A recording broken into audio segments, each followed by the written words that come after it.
Yesterday, I was in Oxfordshire, standing in the aftermath of the devastation caused by a wildfire. Trees reduced to charcoal. Cars turned to burnt-out wrecks. The smell of smoke still lingering in the air on the site of what was once a thriving local business, now reduced to ash. Wildfires, literal scorched earth, and a looming sense, and I really want everyone to hear this, this is only just the beginning. And today, as temperatures fall at the end of yet another extreme heat alert, we know that if it rains now, the soil being baked dry means it's much more likely to flood. These days feel exceptional, but what we are living through right now are likely some of the least extreme summer temperatures we'll experience in our lifetimes. Today, I am sounding the alarm, and I'm laying out a plan. Because last week, while a wildfire the size of 200 football pitches was raging across Suffolk, I called on Prime Minister Burnham to act urgently to address the crisis. I suggested a Cobra meeting, being the very least he could do. And 6 days later, with another heat alert just having ended, we have still heard next to nothing from the very top of government. No emergency briefings, no new plan, and precious little detail about how this government will protect people from the crisis. It is putting lives and livelihoods at risk across the entire UK. So today, I'm delivering a reality check. We are facing the biggest threat to this country since the Second World War. I'm setting out what Prime Minister Burnham can do now to tackle the crisis, and I am challenging him to act with the urgency we need. You will hear today from those on the front line of this crisis, and they will lay out what they have dealt with in the past few weeks. And to them, on behalf of the entire country, I want to say thank you. Extreme weather is now the new normal, and without action, the impact on the people of this country will be unimaginably grave. The threats we face are threefold. First, the threat to the safety of the population. Almost 3,000 people have died from the effects of extreme heat this summer. And we know that older people and those with pre-existing conditions are particularly at risk from these dangerous temperatures. Those are the people who have been forced to stay at home for days on end, windows, curtains closed, trying to wait out the extreme heat. And these are the people who are most likely now to have grieving families, whose bodies were under such intense strain in trying just to stay cool that their kidneys and their hearts could no longer cope. Meanwhile, wildfires have seen hundreds evacuated from their homes, while many thousands more wait anxiously with flames on the horizon and smoke in their lungs. We've seen across Europe how bad things can get. Hundreds of thousands evacuated, 500,000 acres burned. The sheer scale of the devastation is hard to comprehend, but we need to look it in the face, because this is only a taster of what's to come if we don't act now. Second, we face a threat to our food and water security.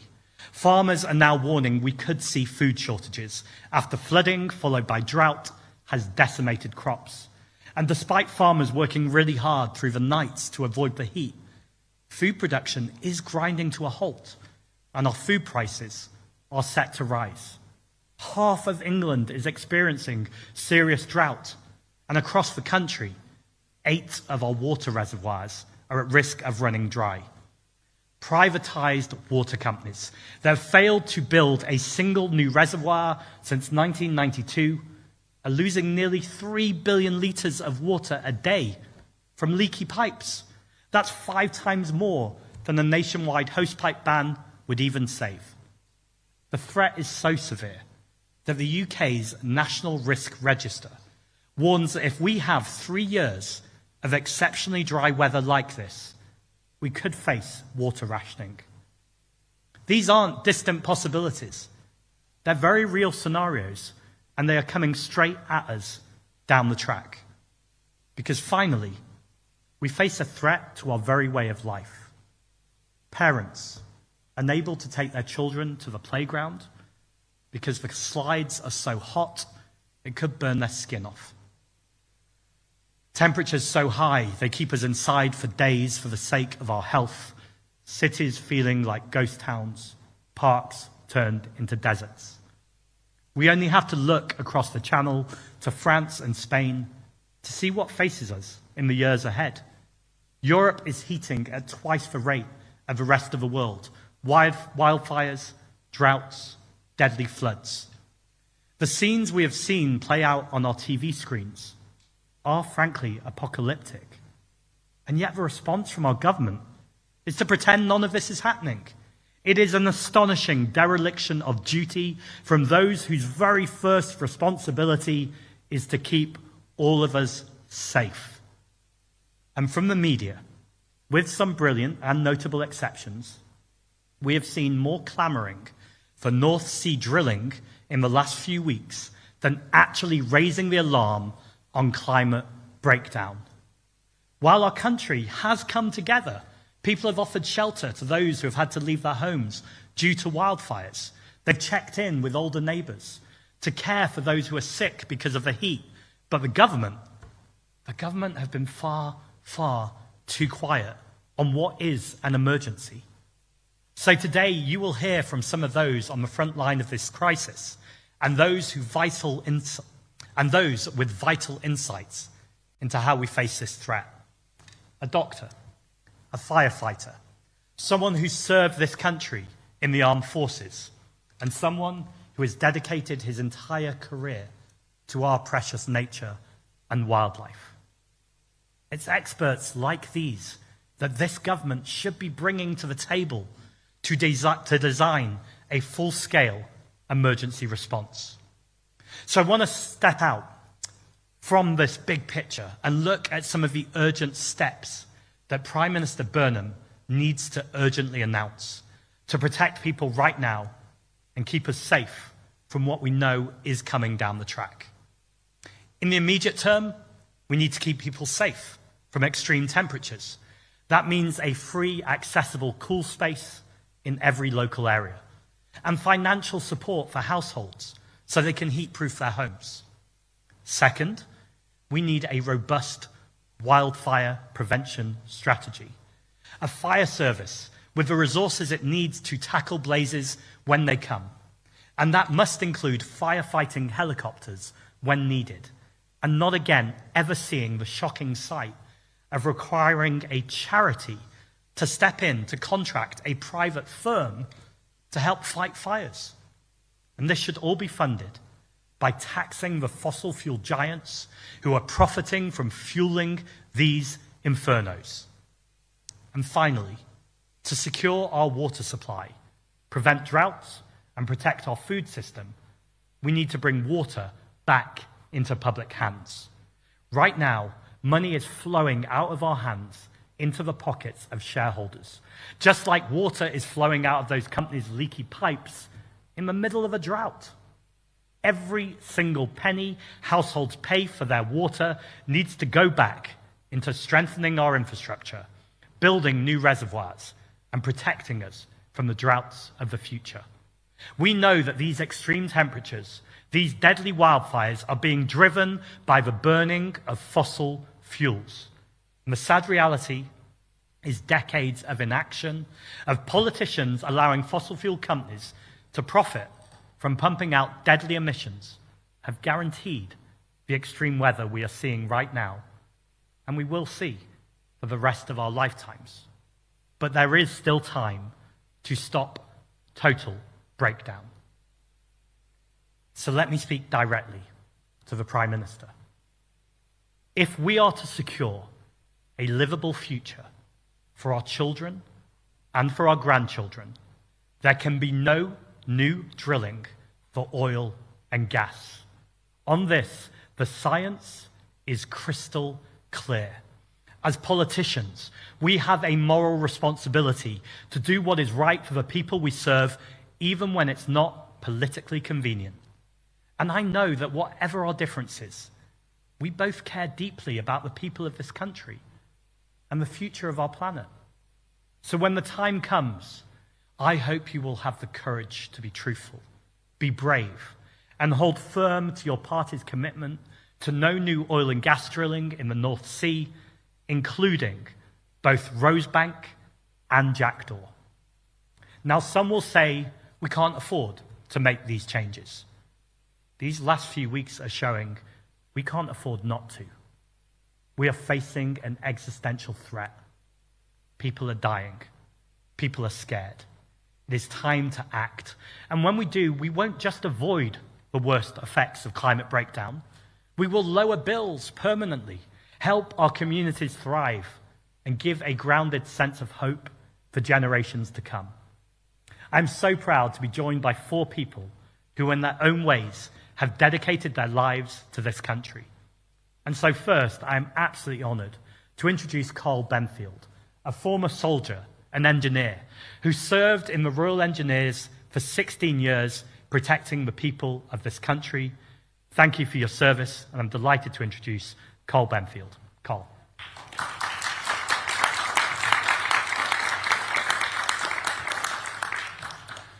Thank you, Zack. For 16 years, I served in the Royal Engineers and deployed on operations around the world, including Bosnia, Sierra Leone, Kosovo, Iraq, and Afghanistan. I left the military in part because I grew exhausted watching successive governments make reckless strategic decisions while ignoring the existential crisis right here at home. As a soldier and an engineer, I was used to conducting threat assessments and defensive plans. It's clear to me that climate change is the single greatest threat to human security that we face. Removing climate resilience from our national defence and security agenda was an act of complete strategic blindness. You cannot defend a nation if you refuse to acknowledge the very force that makes its infrastructure obsolete, that burns its countryside, and that threatens its food and water supply. Since leaving the armed forces, I've put my engineering background to work to try and mitigate some of these effects, working in renewables, timber frame building manufacturing, and clean heating and cooling systems. From a technical standpoint, this crisis is entirely solvable. But more than that, transitioning to a renewables-based economy and climate resilience is a massive economic opportunity. It drives skilled domestic jobs. It fuels a healthy economy, and it shields our nation from the unpredictable chaos of global oil price volatility. Energy security is national security.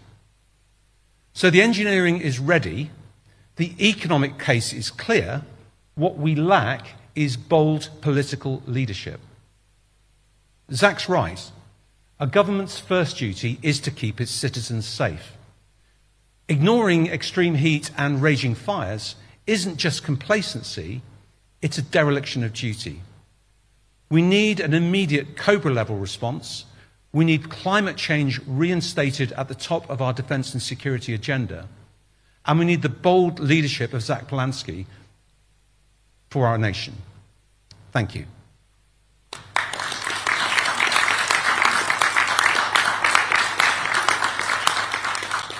I'll now hand over to James Rogers, who's a firefighter in London. James.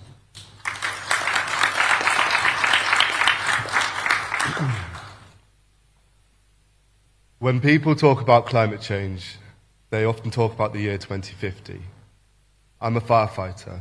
I want to talk about now. Because for firefighters, climate change isn't a prediction, it's a shift we're already working. Climate change is the fire call to multiple back gardens alight, children's clothing burning on the washing line. Climate change is the acrid smell as you effect entry into a flat because someone has succumbed to heat stroke and hasn't been checked on in weeks. Climate change is the sound of people in floods of tears when they're stuck in a lift, 20 floors up in a 30-degree heat.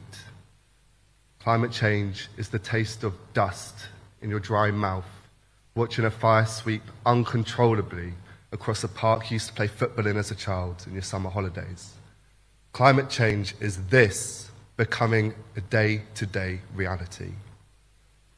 This week, I've spoken to my colleagues from all over the United Kingdom, and they have said, no one wants to admit it, but the heat is getting to all of us. We're getting shorter with each other, and we're finishing jobs feeling like we've done a full day's work, even before lunch.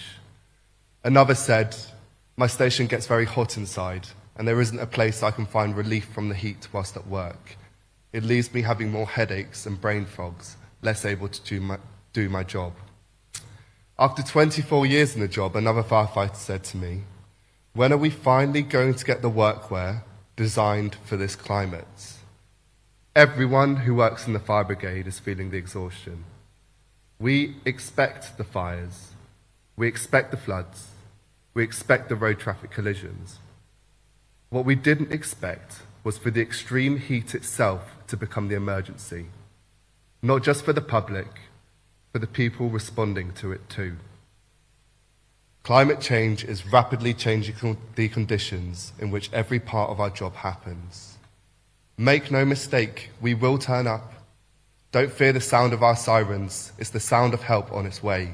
We will keep responding. We will keep adapting. The question isn't whether us firefighters will do our job. The question is whether the rest of us are willing to do ours. The climate crisis is stretching the fire service long before it makes headlines. And whilst the same debates continue to happen, whilst fossil fuels are exploited from the earth for the profit of the few, our jobs are getting harder, days longer, resources thinner, and incidents more severe. Major fires can start with a single spark. Every solution starts with a decision to act. Every action that cuts emissions, protects our green spaces, teaches our children to care, supports resilience, or helps a vulnerable neighbour matter. Our future isn't decided by one big decision, but millions of small ones. And the longer we wait, the harder it becomes. For communities, for governments, and yes, for firefighters too. Because the climate crisis isn't coming, it's calling 999. It's now my pleasure to hand over to Dr. Veena Agrawal, a GP in Bristol and the Climate and Sustainability Co-Lead and Clinical Advisor at the Royal College of GPs. Thank you.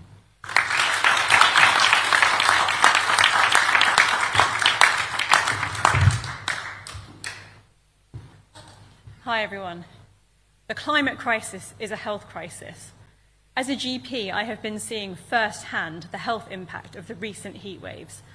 Ambulances are so stretched, we couldn't get an ambulance for a patient with sepsis or another one with very low oxygen levels because the ambulance service was completely overwhelmed. And indeed, the London ambulance service saw its busiest ever recorded day during the heat wave in June, on the 26th of June. That's even busier than during the days and the height of the COVID pandemic emergency. We're seeing people having more asthma attacks, having flares up of their chronic lung disease, so extreme they need to be in hospital.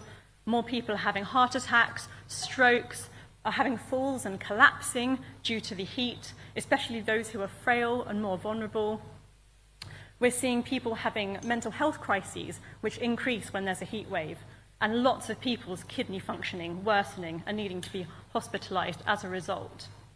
And this is an issue of inequalities, as the most vulnerable people, such as those who are elderly, people who have learning disabilities, those who are homeless, or have pre-existing heart and lung and kidney disease, they're getting very dehydrated and needing to be admitted to hospital. The hospitals are also completely overwhelmed. Many people are suffering from heat stroke, even just from being inside their houses, because our housing isn't set up for these temperatures. And people are becoming lonely and isolated because they can't leave their homes to go outside, and many activities are being cancelled. In addition, the NHS is not set up for these temperatures. GP surgeries and hospitals have seen failure of critical infrastructure for their IT, for their phones and for operating theatres. Operations have had to be cancelled due to this in hospitals. And the buildings aren't designed for the heat, and this is leading to both patients and staff suffering from illness as a result of this heat inside of our buildings. The official data showed that an extra almost 3,000 deaths occurred within just 1 week in June during the heat waves. And that's almost double that was recorded in the season in 2025. In Europe, those deaths are 14,000 in that same period. We need to act now. The climate crisis is a health crisis. Thank you.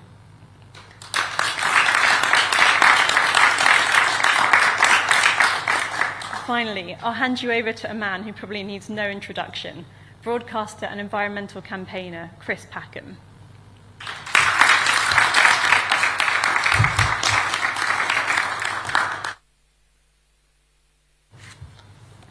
To the disappointment of many, football didn't come home this summer. But to the pain and suffering of millions, climate breakdown has. And our government and media response has displayed a total dereliction of duty in a time of extreme crisis. As we've heard, in May and June, there were 3,000 deaths attributed to the heat domes that have hung over the UK. Heat exhaustion, heat stroke, stress of heart and kidneys, and of course those mental health issues that you've just talked about. In Europe, the figure is somewhere between 14 and 20,000 up until the end of July, and it's expected to double by the end of this summer. So we're looking at maybe potentially 50,000 deaths across Europe.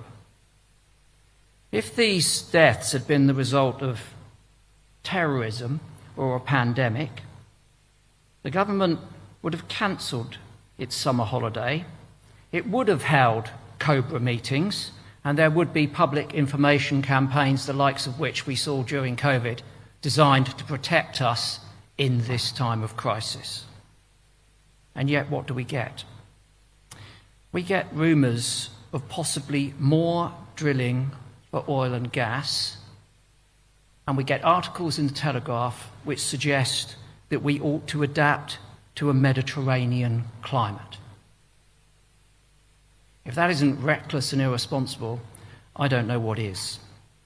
What we do need at this point is to listen to the science, not to the ongoing malevolent raft of mis- and disinformation that's perpetuated in politics, in public life, and certainly across social media.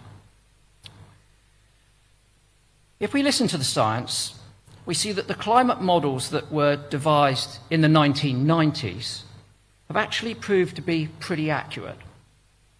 But those who do try and transmit the information to us, people like the IPCC, which are often derided as alarmists by the right and the far right, have actually been too cautious. What we see, for instance, when it comes to the heat waves, is that they are occurring more quickly and more regularly than those models suggest. We're updating the science as it happens. What we also see is that it's not just a lack of water which is leading to the drought, although that might seem painfully obvious. It's actually being exacerbated by extremely higher temperatures. And that has an impact on the environment that I care so much about and we are all dependent upon. Across Europe, there have been across the world, there have been 35,000 wildfires. In the UK, there have been 66 major wildfires, but let's not focus on 66 because that sounds quite a small number. In one fire and rescue service, Berkshire, they've attended over 250 outdoor fires so far this summer. So the number of grass fires and so forth is going to be significantly higher than that, drawing upon an underfunded, under-resourced organisation at the front line of dealing with a crisis that is impacting all of us.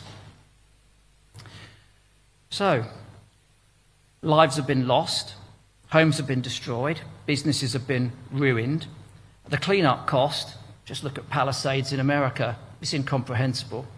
We simply can't afford it. And then, from my perspective, the damage to wildlife, which has got scant mention, of course, because as ever we put human interest first because they're most immediate. And you might think, well, Chris is bound to bang on about the wildlife because he loves the birds and the bees. Yes, the birds and the bees, which form resilient ecosystems which allow us to produce the food that we eat. We have to protect nature in order to protect ourselves. So you might think, okay, the UK, the wildfires, they've all been out there on the heaths in Suffolk. They've been burning patches of heathland on the Isle of Wight. Not many homes have been destroyed. Well, the Ordnance Survey say that 1.8 million homes are at risk in the UK by looking at their maps and seeing which of homes are adjacent to areas which can, have significant wildfire risk. 1.8 million homes at risk. So far, compared to Europe, we've just got away lightly, and we've just been lucky. How many firefighting planes do you think that we've got in the UK? How many firefighting planes in the UK? 0. Exactly. 0 planes. Which is why, as Zack said, when that fire was burning at Dunwich, the National Trust had to hire a helicopter and pay for it to drag water out of the sea and dump on that precious piece of habitat, because there are no firefighting planes. Is there a public warning system in place which will tell people when there's a risk of wildfire so that they can be prepared to evacuate and have evacuation plans in place? Well, do you know what? There is. It's available to the Fire and Rescue Service, but it isn't available to the public because it's deemed to be unreliable. Is it unreliable, or is it just a bit too scary? We couldn't even instigate a ban on disposable barbecues. Okay, there are the problems. What about the solutions? Because look, there's no point in just pointing out the problems. What we must do at this point is offer people real and accessible opportunities to be part of the solution rather than an ongoing part of the problem. Well, the first thing, we've already heard, we've got to enact far more rapidly that transition to renewable energy, for energy security, to reduce the cost of energy and its volatility that we've seen constantly across the world this year, which is having a significant impact not just on the cost of oil, but on the cost of living and global economic stability. It would also generate jobs, as it has in those countries that have invested significantly in those industries, most notably China. Talk of drilling oil, Rosebank, Blackbird, Jackdaw is simply madness. We've got to just stop oil. We also need a transition in the way that we eat. This is integrally important when it comes to protecting the environment, everything that lives there, and ourselves. We need a transition to a plant-based diet. It's healthier for bacon or sausage for breakfast this morning. Do you know that you've ingested a category A carcinogen, that's it, as toxic as tobacco? You may not. You may have just enjoyed your sausage and bacon. Why do you not know that processed red meat is actually really bad for you? Animal agriculture is responsible for 12% of greenhouse gas emissions in the UK. It's also the leading driver of biodiversity loss. That biodiversity, that richness of life, that resilience in those ecological communities which we use to produce our food.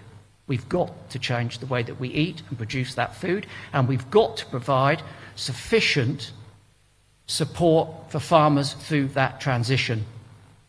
And at the moment, they're not getting that. In fact, they're getting less and less, and their life is becoming increasingly difficult.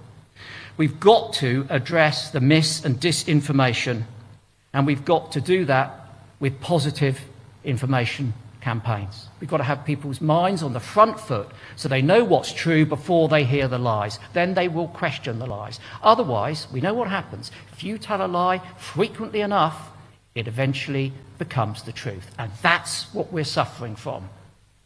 We can't afford net zero. We can't not afford net zero. And we're beginning to see that that's the case. We've got to sort out the media. I've been fantasising this year that we could perhaps criminalise climate denial. We should certainly criminalise irresponsible journalism. I've highlighted the Telegraph, but I'm going to leave you with something that I read on the BBC yesterday. How to survive a heat wave wedding. How to survive a heat wave wedding. Point number 5, beware of buttercream. This popular wedding cake ingredient is likely to melt if not kept cool. Likely to melt. A bit like my patience and all of our hope. It's time for bold, brave, informed leadership, and we're not getting it.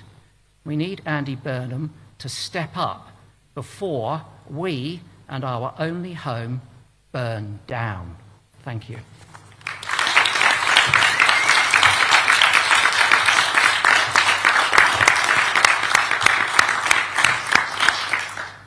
Thank you. That was pretty powerful, and thank you to all the speakers for your contributions. I'm going to take questions from the media in groups of 3, starting off with Will Meakin-Durrant from PA.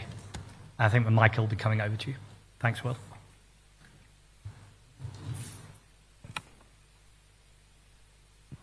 Thank you very much, Zack Polanski. When war in Iran broke out, you called for the government to cover an energy bill rise of about £300. That would surely amount to a subsidy for fossil fuel producers. Have you changed your position on this? And to do those sorts of step changes, you'll need a seat at the table, and yet your personal polling has dropped slightly. Geraldine Coggins didn't quite make it in Manchester, and Andy Burnham is in your sort of social media patch. So has your moment kind of been and gone? Thank you, Will. Second, I've got Joe Pike from the BBC. I think that might actually be me. Thank you. You're calling for no new drilling in the North Sea, but in a cost of living crisis. What do you say to people who are struggling with their bills? And isn't there a role for oil and gas while we transition?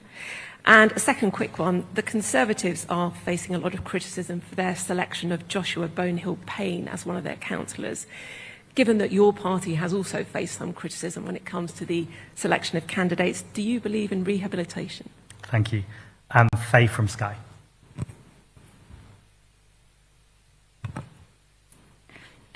You're delivering this message at a time when Andy Burnham does appear to be having a Burnham bounce in the polls, largely at the Greens' expense. So are you worried about that? And in talking about the environment today, is this you trying to regain some credibility on an issue that some critics within your own party say you haven't really been talking enough about since you've become leader? Thank you. So beginning with Will, I think you always need a short-term plan and a longer-term plan. If you look at Spain, they doubled their renewable capacity.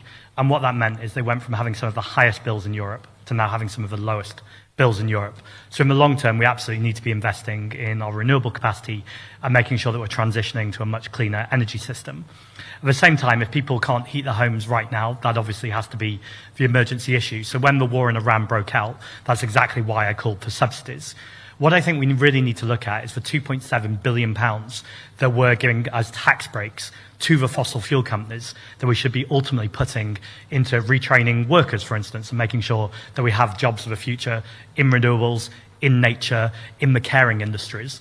There's amazing skills in those communities that ultimately need to be harnessed.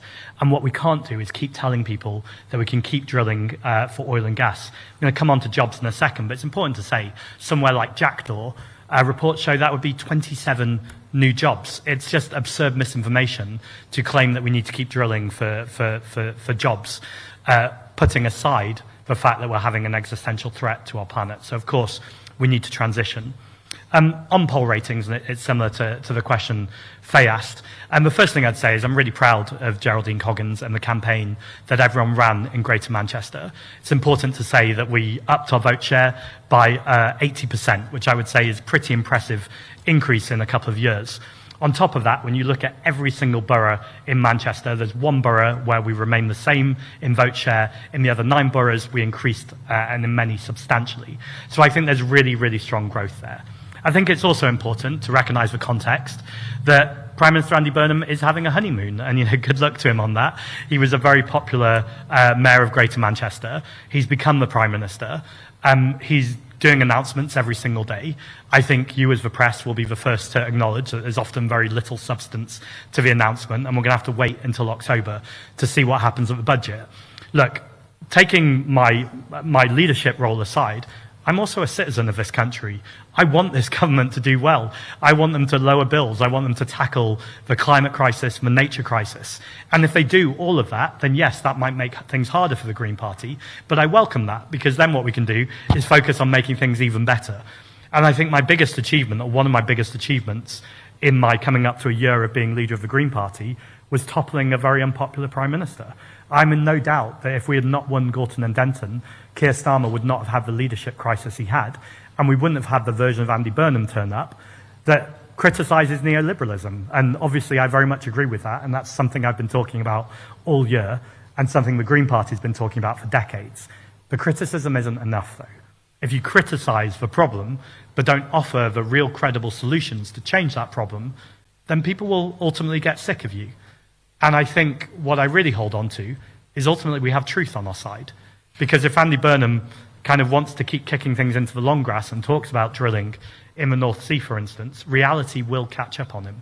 So I hope he does the right things. And if he does the right things, then we'll focus on what he can do even better. But all the evidence so far, including the appointment of Shabana Mahmood, not putting Ed Miliband, I believe, where he belongs, some of the continuation of some dire policy, including in relation to Palestine, I think points to a Prime Minister that wants to say the right things but isn't willing to back it up with action. To be fair, he's pretty new. Let's wait and see.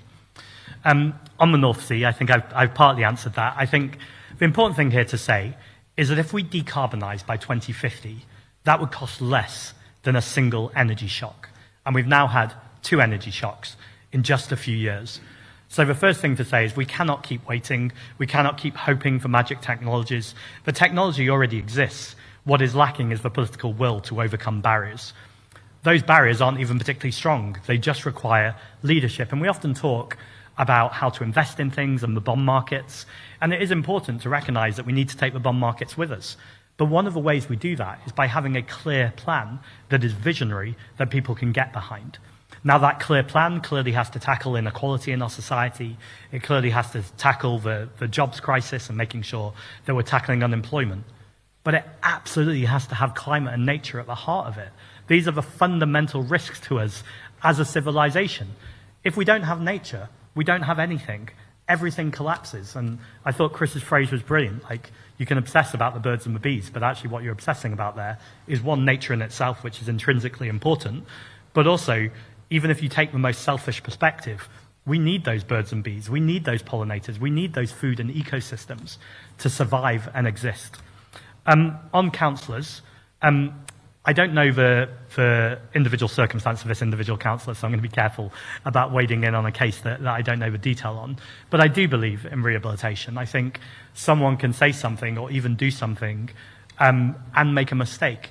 Now, I think the important point is that we don't just apologise and move on. There has to be a clear recognition of what they did wrong and what they're going to do in the future to rectify it. I don't believe anyone should be pushed out of public life permanently. I do believe that there has to be spaces for people to rehabilitate, no matter what they say or no matter how heinous what they do is. I think there clearly has to be a relationship, though, between a candidate, whether that's for a councillor or an MP, and the voting public, that ultimately they have to re-earn trust. And again, it can't just be a meaningless apology. It has to be a clear direction that the lessons are going to be learned. To Faye, the first thing I would push back on before answering your question directly is I've been talking about the nature and climate crisis from the day that I was elected as the Green Party leader. And I've been in so many interviews where people have said to me, you're not talking about climate and nature. And I've said, please ask me a question about it. It would be my absolute honour, and I would delight in being able to talk about these things. What I have done, and I think is key to your question, is link the climate and nature question to the issues that people are talking about every day. Now, I wish people were talking about the climate crisis every day, and that's partly why I've called this press conference today, because I've seen over the last few days and few weeks the shocking scenes of wildfires, the number of 3,000 deaths. It's a number that can just kind of get said, but I think we need to sit in that 3,000 people have died because of the extreme heat. And I recognise the platform I have as leader of the Green Party. I recognise that we have 230,000 members. I recognise that our polling was higher. It's still much stronger than it's ever been. And I recognise that with that platform and with that moment, I want to draw attention and do everything we can to push the Prime Minister to take action on what is such a crucial subject.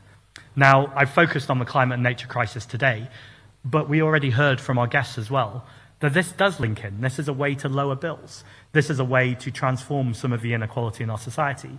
This is a way to create the jobs of the future and to make sure we have more cohesive communities. So I don't think we can or should talk about climate and nature in a silo. I do think there are times, though, when people have died and we know that more heat waves will come, and we know that next year we could have even more extreme temperatures, that there's a moment to say we can put the cost of living crisis to one side for a moment. We really need to talk about climate and nature, but it is important to keep linking it back and let people know if they're worried that the climate crisis is going to be off the backs of working people, I'm worried about that too. It does not need to be that way. We need to recognise that BP have doubled their profits during the Iran war. We've got Barclays who've gone up a third in their profits, who are advising some of their clients to say that they can profit in the extreme heat. That's egregious, it's grotesque, and it needs calling out. And what I would say to the press and the media in the room is I can call it out as a political leader, but I think you also have a role to call it out. And I know some of you do, and so this isn't blanket calling the media one thing. We have journalists doing brilliant work. But the amount that we hear about whatever Nigel Farage or Reform want to talk about, and the little we hear about the climate and nature crisis is pretty glaring. And so I hope this moment can be a reset where we can talk about the really important things more. Thank you. I've got Alita Adu from The Guardian. No? Just over here.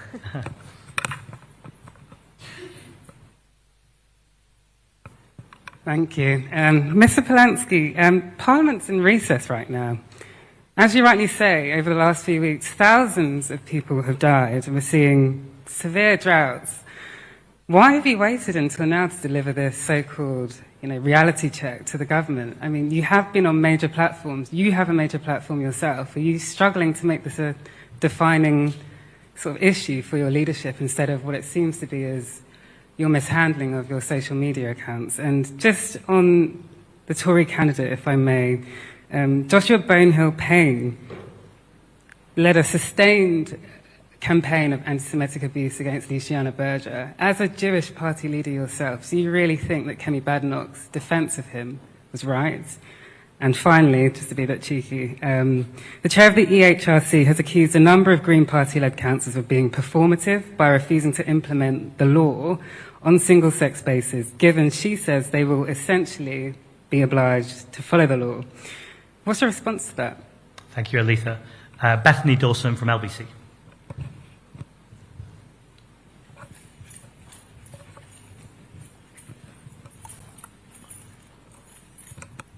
Hi. Mr. Polanski, a full-scale approach to climate change and indeed many of the other big political issues of our time require cross-party work. Are you happy to work with other parties, and do you accept that that might mean apologising to other party leaders when mistakes are made? And a reduction in North Sea oil and drilling has seen oil being shipped just from third-party countries, thereby raising the carbon footprint and price of oil. Do you think that that is right? Are you happy to see that? And again, just to be cheeky, taking inspiration, do you think that Ed Miliband should be the Chancellor? Thank you very much. And David Williamson from The Express.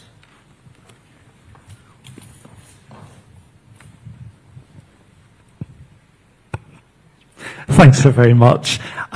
Just following on, a question which came up a lot during the Aberdeen South by-election was that while gas still has a role in supporting renewables and the energy transition in Britain's energy mix, and when there's genuine concern about the potential for Russia to target the country's supply lines, is it better to import gas from Norway or to transport LNG from the Gulf or the United States rather than taking North Sea resources? It has also been great to know if you share Mr. Packett's idea that climate denial should be criminalised. And just also, it's a very fraught time, as you'll be fully aware, in British politics, especially in the wake of tragic events. I mean, has a diktat been sent out to Green supporters and activists and members that violent imagery, such as the use of guillotines, is both dangerous and unacceptable, and just simply as, I suppose, a gesture of goodwill and lowering the tensions that we see in the country, would an explicit apology to Nigel Farage, is that something that you would like to do? Thank you. So, Aletha, to come to your 3 questions, I realise that 3, it's all multiplied, it's about 9 questions now. The first thing I'd say is that I haven't chosen today to start talking about the climate and nature crisis. In fact, I spoke about in my speech, I called on the Prime Minister to call a COBRA meeting. It wasn't just this Prime Minister, though. Very often with Keir Starmer, I would call out the fact that they weren't ruling out new drilling in Rosebank, for instance.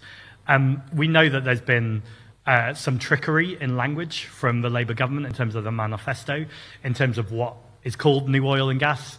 There's also this idea of tiebacks. I think we just need to be really clear that there cannot be a role for new oil and gas in the North Sea, no matter what mechanism you might try.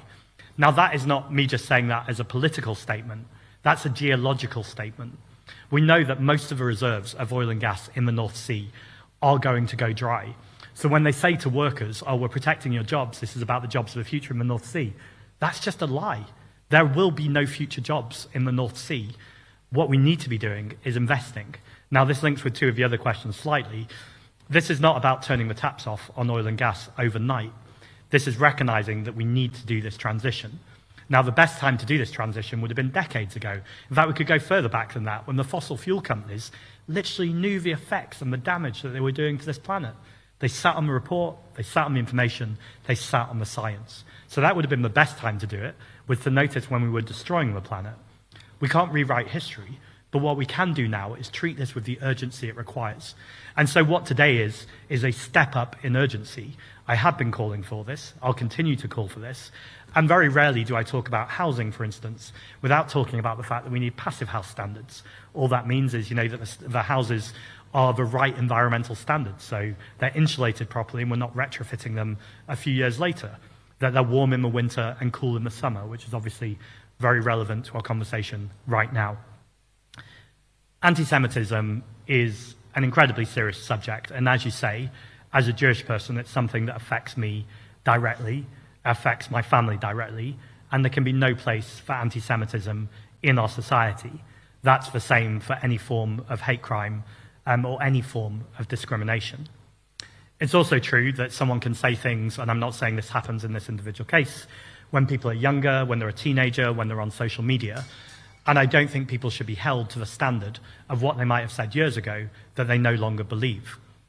What I do think is a problem, though, for instance, is Nigel Farage with the stories around hissing gas chambers at young people when he was when he was a kid in school.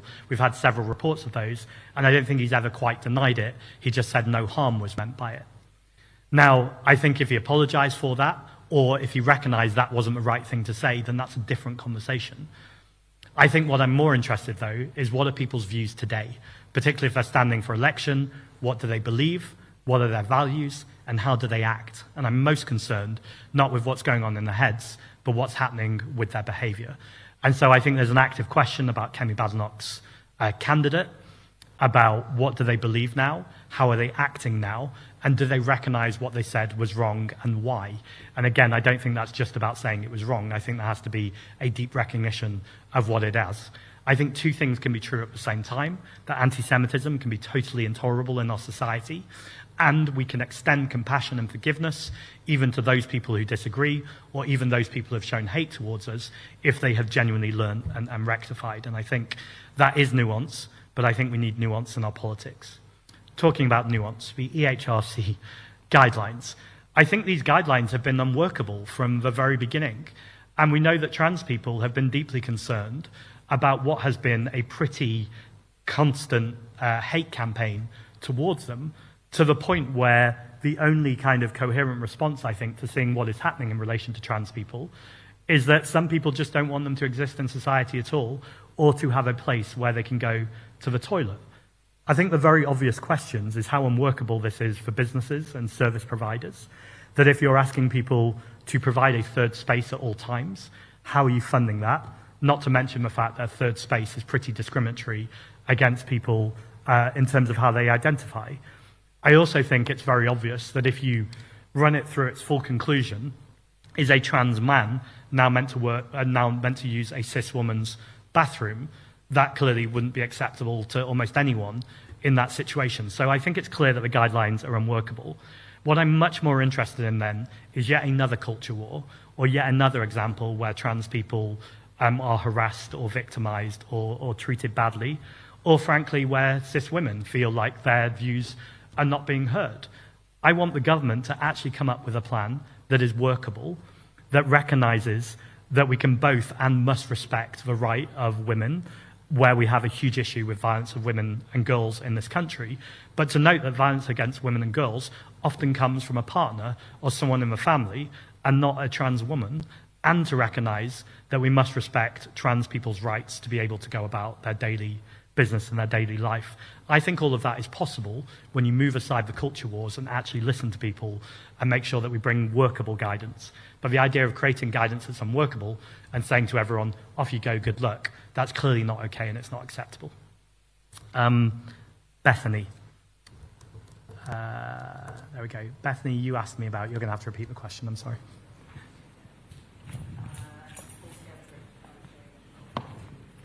Got it. Yes, absolutely. I'll work with anyone who wants to tackle the climate crisis and wants to protect nature.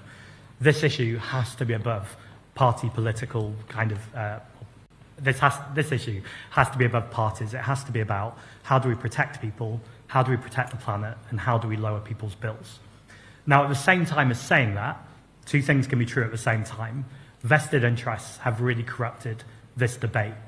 Most obviously from the Reform Party, who I believe between 2019 and 2024, 95% of their donations came from oil and gas companies or climate-denying companies. So if you have a party taking that much money from the vested interests, it becomes very difficult to believe that when they speak, that they're actually representing people's best interests and the planet's best interests, as opposed to their pockets or the pockets of their donors. That doesn't stop at the Reform Party, though. The Labour Party took £4.1 million from Quadrature Capital, asset hedge fund with links to oil and gas companies, also arms trade companies, gambling companies, and private healthcare companies. So when it comes to the climate crisis, but we can talk about any issue, there is a huge conversation to have about political donations, how they work, and how we make sure that people ultimately are serving the constituents who elected them and represent them, or who they're there to represent, rather than vested interests. And I see that run throughout this entire conversation. On Ed Miliband, ultimately that is a question for Andy Burnham in terms of who he appoints as his Chancellor. I am worried about John Healey. I think the fact that we had someone who resigned under Keir Starmer over defence spending very explicitly and then has now been made Chancellor suggests that I don't think we're going to learn the lessons of defence spending. What are those lessons? I think when we talk about defence, we need to look at it much more widely and talk about security. Yes, military spending is important, and just as importantly, particularly right now, is spending against cybersecurity to make sure we're protecting our cybersecurity, spending against if there's another pandemic and making sure we're resilient, and of course the climate crisis and nature crisis. That is our security and that is our defence. And I'm really interested by the conversations that Prime Minister Pedro Sanchez is having in Spain right now, where he is saying to NATO that part of the number that we're spending in terms of our defence spending has to include climate and nature resilience, because ultimately, as we've said, that is the greatest threat to our country since the Second World War. And I can't remember your third question. Yes, I think I've answered that, which is about making sure that we have a just transition. That includes wind and solar. People will often say that, you know, it doesn't blow all the time and it doesn't shine all the time.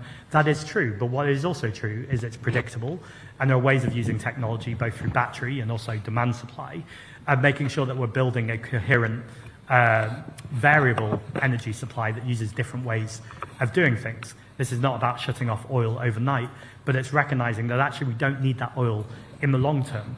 And I think there's something here about patriotism, about recognizing the sovereignty of our country. That's British wind, that's British sun. We could ultimately be harnessing the power that we have in this country. And of course, the wind doesn't just come from Britain, it travels as well. It's important to say that, but recognizing when we have the technology that we create and the science that we create and those jobs of the future, that's a way of really harnessing pretty much what the war spirit was and the Marshall Plan, of saying what does it look like to invest in these technologies, to put ultimately the whole country on a war effort, where we're thinking about in every single industry, how can we be lowering bills, making things more efficient, and adding our contribution to tackling the climate and nature crisis. And I think that's really exciting. And David, from the Express, I guess it's the same question again, in some ways. I'll try and find something different and something new and interesting to say on this. I think there's a real question here about standing up to Donald Trump. And I was pretty disheartened to see Andy Burnham responding to Donald Trump's call for more drilling in the North Sea and oil and gas by not ruling that out and talking about pragmatism.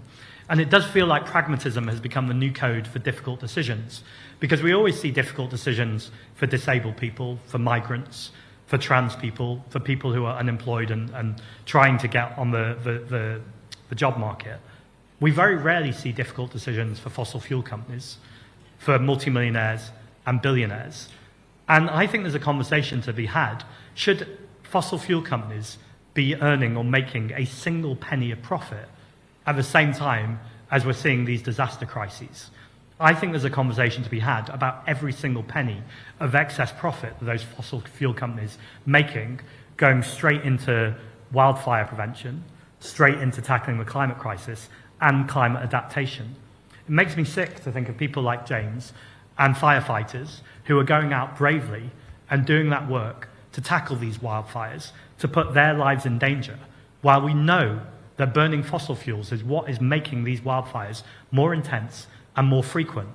Yet some firefighters are not always going to the scenes in the correct equipment.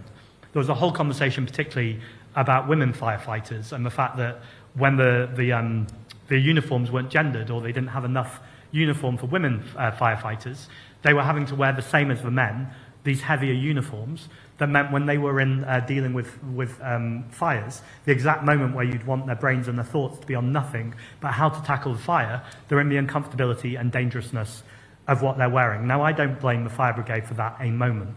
What I blame is austerity and so-called difficult decisions or pragmatism from successive chancellors and governments who have not taken this issue seriously. I also know that the Fire Commissioner, I've heard him say this many times, would want a statutory duty on the fire brigade for tackling wildfires, well, and more so floods.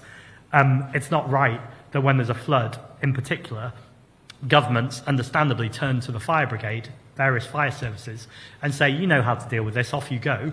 So they have the ability to be able to do that, but because it's not a statutory duty, they don't have the funding and they don't have the resources that they need in order to be able to do that. That, again, is grotesque. And it's very obvious how you fund it. You fund it by saying to fossil fuel companies, you will not make profits off the back of people's misery, off the back of wildlife being destroyed, their habitats being destroyed, off the back of local businesses being destroyed. You will not profit from that, and that money is going to go straight to the Treasury to make sure that we're going to tackle future climate catastrophes. Finally, we've got... I'm really sorry. We are out of time. I'm really sorry, everyone. We have to go. But thank you so much for coming. Really appreciate you making the time and coming all the way down here. Thank you very much. Apologies for my long answers. Thank you very much. Thank you. Thank you.